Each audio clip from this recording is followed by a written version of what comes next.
You guys give it up for Randy Gage.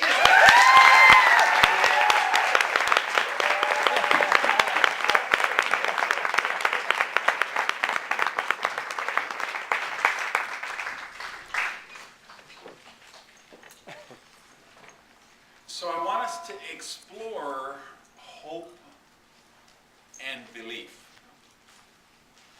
And it'll be a fascinating exploration because of this whole vibe we've had this weekend about the masculine versus the feminine. And what started off as the kind of exclusive women's thing and then kind of morphed a little out from that. And here's why this is so important to what we do in this profession. Because you could search for years and you might not find out two things more important to what we do than hope and belief. And that doesn't change whether you're a man or woman. It doesn't change if you're in direct selling, party plan, traditional network marketing.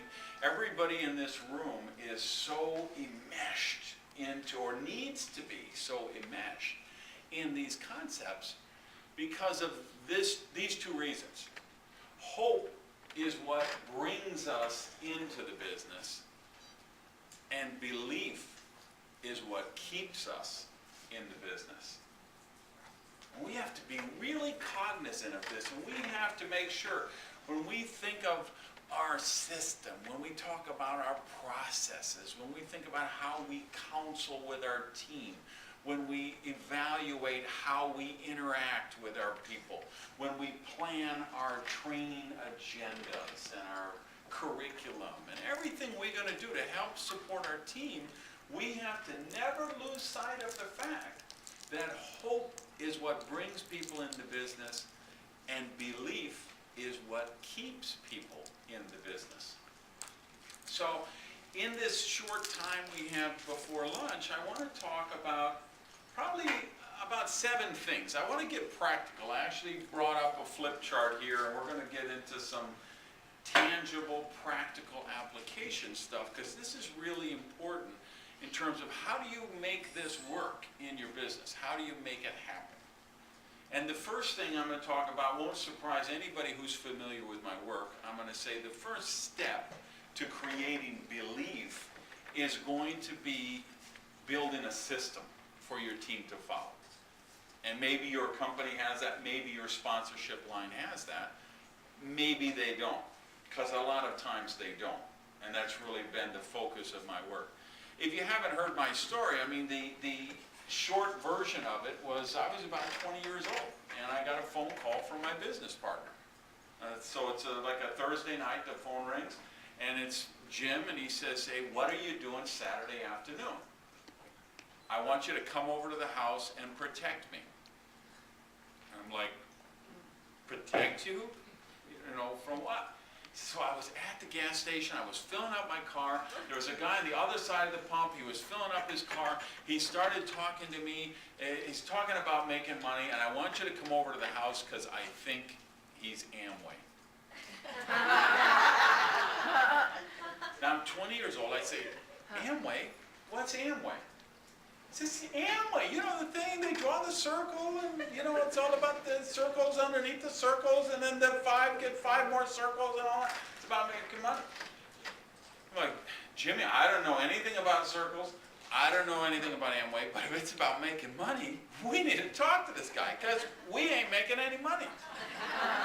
So he says, all right, come over to the house. You know, Saturday afternoon, guys come at 1 o'clock. Guy comes, his name is Jim also. He brings a yellow legal pad like this, right? He's got a red pen. He draws a circle, and he writes you in the circle. And then he puts 5 other circles underneath, and the 5 get 5, and 25, and you know the story, right?